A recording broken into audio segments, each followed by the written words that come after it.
بعض عورتیں وہ ہوتی ہے کہ عرفہ کا دن آتا ہے تو عرفہ کے دن سے پہلے انہیں حیض آ جاتا ہے اور حیض کی حالت میں وہ پھر ناپاک ہو جاتی ہے، تو ایسی صورت میں ان لوگوں کا کیا مسئلہ ہوگا؟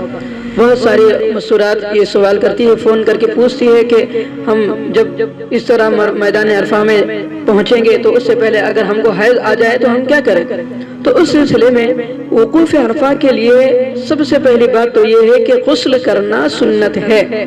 یاد رکھ لیں، وقوف عرفہ کے لیے غسل کرنا سنت ہے، طہارت شرط نہیں ہے، لہذا جو ناپاکی کی حالت میں ہو وہ عورت بھی ٹھہرے گی، کوئی حرج کی بات نہیں ہے۔ یعنی جس عورت کو اگر حیض آ جائے تب بھی وہ حیض ہی کی حالت میں کہاں پر ٹھہرے گی؟ میدان عرفات میں ٹھہرے گی، اس پر کوئی چیز واجب نہیں ہوگی، دم وغیرہ لازم نہیں ہوگا۔